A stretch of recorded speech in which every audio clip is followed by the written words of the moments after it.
नमस्कार दोस्तों, मैं अंकुर उपाध्याय स्वागत करता हूं आप सभी का आपके अपने YouTube channel share market analysis में। कल अमेरिका के बाजार में एक अच्छी खासी गिरावट देखने को मिली है दोस्तों, जिसका भारतीय बाजार पे इंपैक्ट कितना होगा उसके बारे में मैंने कल रात वाली वीडियो में ही बात करी थी। और उस समय जितनी गिरावट थी उतनी ही गिरावट के साथ अमेरिका का बाजार बंद हो गया है डाउ जोन्स के लेवल्स पे देखा जाए तो। बाकी रसल 2000, S&P 500 और नेस्डेक इंडेक्स में थोड़ी थोड़ी गिरावट और बढ़ गई।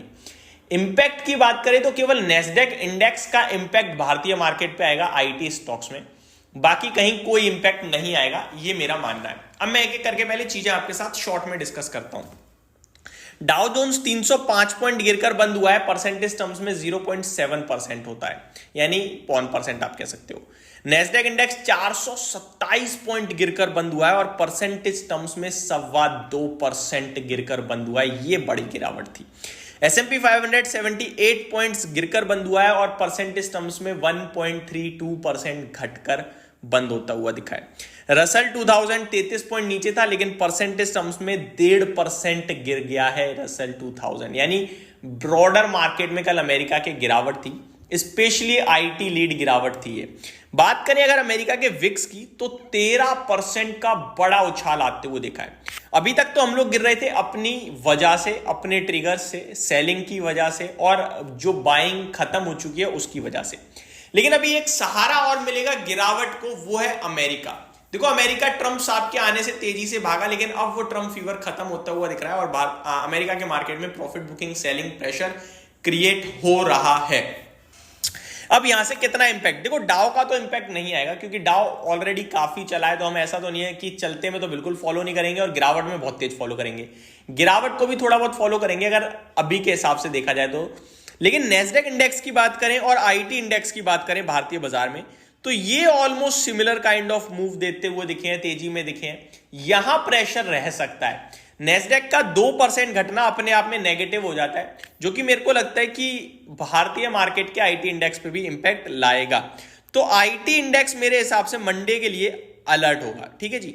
अब आईटी अगर भारतीय बाजार को गिरा दे, क्योंकि आईटी का वेटेज आप सभी को पता है अच्छा खासा है, तो आईटी गिरा दे तो कह नहीं सकते हैं। अब मैं एक बार और एक चीज बताना चाहूंगा आपको। नेस्डेक इंडेक्स नीचे आया है, अमेरिका का बाजार नीचे आया है, लेकिन भारतीय आईटी स्टॉक्स जो लिस्टेड है अमेरिका में एडीआर के रूप में जिन्हें हम देखते हैं, इन्फोसिस का एडीआर फ्लैट टू नेगेटिव बंद हुआ है, तो यहां पे कोई प्रॉब्लम नहीं दिखी है। तो मेरे को लगता है भारतीय बाजार में कल जो भी होगा वो आईटी स्पेशल होगा। कल से मेरा मतलब मंडे को है, ठीक है जी। लंबा वीकेंड है तो इस तरीके के वर्ड्स मिस होंगे थोड़े, तो आप समझ जाइएगा। अब आ जाता हूं आईटी इंडेक्स पे ही सबसे पहले, तो उसके बाद निफ्टी पे आऊंगा। निफ्टी तो सिंपल है, 23,500 पे बंद हुआ है। 23,200 का बड़ा सपोर्ट दिखता है मुझे। पहला तो 500 पे ही है, उसके बाद 23,200 है एंड ऊपर में 23,800 तक का बाउंस बैक मैं सोच रहा हूं, उससे ज्यादा कुछ नहीं। इस रेंज में मार्केट प्ले कर सकता है कुछ समय। अब अगर आईटी स्टॉक्स की बात करें तो कोफोर्ज स्ट्रॉन्ग दिख रहा है, 8,160 का हाई है जो स्टॉक ने थर्सडे के ट्रेडिंग सेशन में ही लगाया है।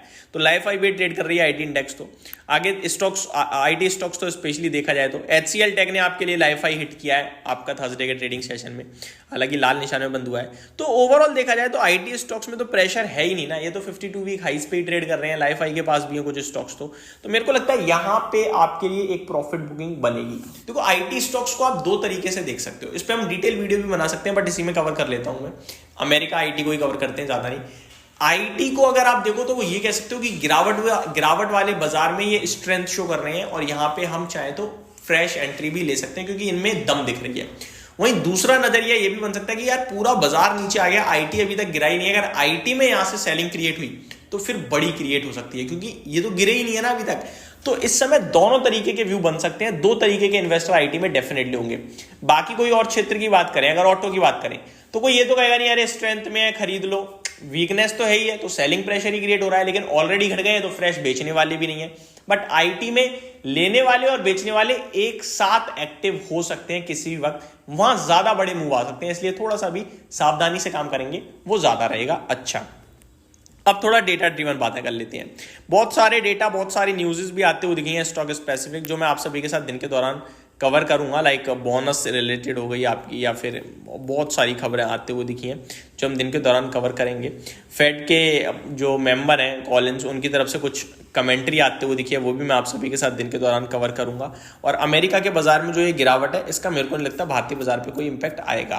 अब आ जाते हैं दोस्तों कुछ और इंपॉर्टेंट चीज़ों पे जिनको बारे में हम बात करना चाहेंगे आप सभी के साथ।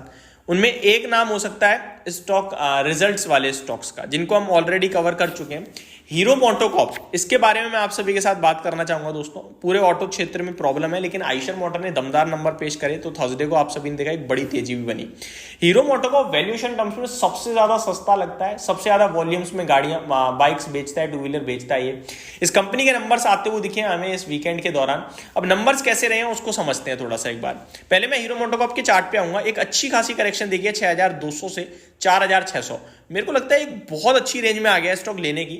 इतनी बड़ी, इतनी मतलब ऑलमोस्ट हर किसी घर में हीरो की बाइक मिल जाएगी, या फिर कभी ना कभी आपने यूज जरूर करी होगी।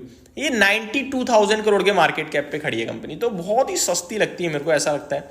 अब वैल्यूएशन टर्म में तो बहुत ही सस्ती है एक्चुअली में। अब रिजल्ट्स पे आ जाता हूं मैं थोड़ा सा, कैसे नंबर रहे हैं। कंपनी का stand alone net profit 1203 crore पे आया है, 1050 करोड़ से बढ़कर साल दर साल, और 1122 करोड़ से बढ़कर क्वार्टर क्वार्टर, तो बढ़त तो है। रेवेन्यू आया 9445 करोड़ से बढ़कर 10,460 करोड़ पे, तो ये भी अच्छा जंप है। मार्जिन बचाए हैं बढ़ाए हैं 14.06% से 14.49%, और कामकाजी मुनाफा 1328 करोड़ से 1516 करोड़ पे आया है। कंपनी की तरफ से कमेंट्री भी है। Company planning launches in scooter segment covering both ICE and EV.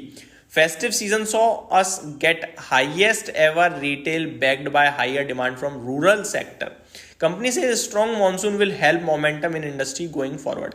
तो कमेंट्री भी स्ट्रॉन्ग है। मेरे को लगता है हीरो मोटोकॉर्प एक स्टॉक है जो बाय ऑन डिप हो सकता है। इसके बारे में डिटेल बात करूंगा आज, जो कि मेरे को लगता है दोबारा 5500 यानी 20% के लिए आप प्ले कर सकते हो, बहुत अच्छे लेवल्स पे आ गया है। तो ये मेरी पहली वीडियो थी। अगली वीडियो में आप सभी के साथ मिलेंगे, स्टॉक स्पेसिफिक बात करेंगे। Thank you so much for watching this video. Have a great day guys.